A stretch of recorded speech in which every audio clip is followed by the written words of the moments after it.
வணக்கம். நான் சஜினீஸ்வர் பிரியன் பேசுகிறேன். வள்ளலார் பெருமகனின் திருவருள் பெற்ற ஒருவன் வருவான் என்று முத்துராமலிங்க தேவர் குறிப்பிட்டுள்ளாராம்.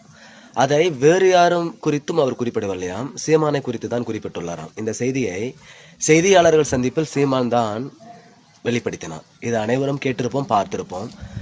பல்வேறு நபர்கள் இந்த செய்தியை பகிர்ந்துள்ளார்கள்.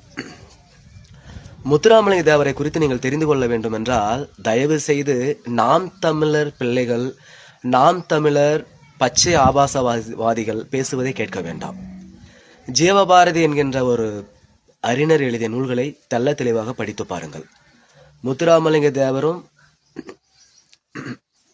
இமானுவேல் சேகரனை குறித்தும் அவர் எழுதிய நூல்கள் அத்தனை துல்லியமானவை, தெளிவானவை. யாரும் அதை மறுத்துவிட முடியாது.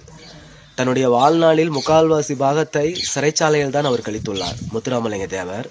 அவரை குறித்து அவதூறாகவோ இல்லை உண்மையாகவோ சைமன் எங்கேயும் பேசியதே இல்லை.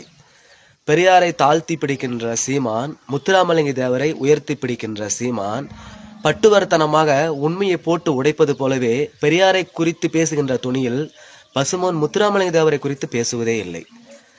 ஒரே ஒரு கை அசைப்பில், ஒரே ஒரு வாய் சொல்லில் இமானுவேல் சேகரன் செத்து போவதற்கு பெரும் காரணம்தான் முத்துராமலிங்க தேவர். இதை யாருமே மறுத்துவிட முடியாது.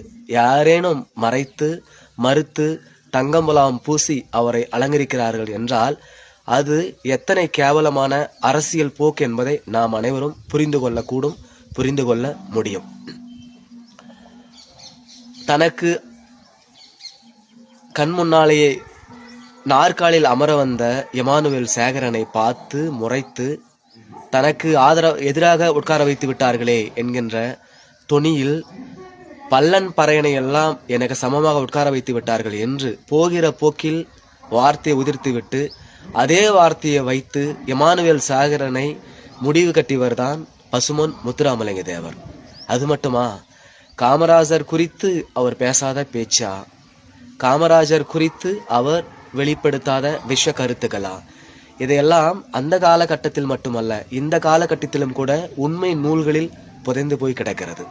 இப்போது இது பேசினால் போதாகரமாகிறது, பெரும் பிரச்சனையாக உருவெடுக்கிறது. முத்துராமலிங்க தேவரை வீதியில் கொண்டு வந்து அலங்கரித்து ஒரு தெய்வ பொம்மையாக நிறுத்தும் போது இவற்றை பேச வேண்டிய தேவை எழுகின்றது. பெரியாரை குறித்து நித்தமும் பகடி செய்கின்ற நாம் தமிழர் ஆபாச கட்சியினர் முத்துராமலிங்க தேவரை அலங்கரித்து பேசுவது ஏன்? முத்துராமலிங்க தேவர் ஈக்கு எறும்புக்கும் கூட துரோகம் செய்யாத ஒருவராம்.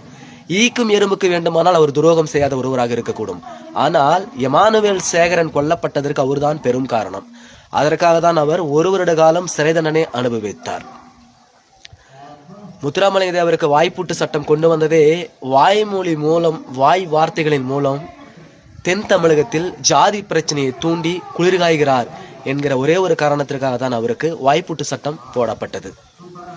இதெல்லாம் வரலாறு. இதெல்லாம் தெரியாமல் ஈக்கும் எறும்புக்கும் துரோகம் செய்யாத பெருமகனார் அவர் என்று சிலர் பேசி மகிழ்கிறார்கள்.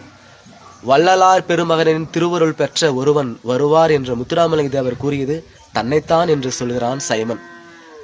நல்ல வேளை, இமானுவேல் சேகரனின் ஆத்மா அவனை மன்னிக்கட்டும், மறக்கட்டும்.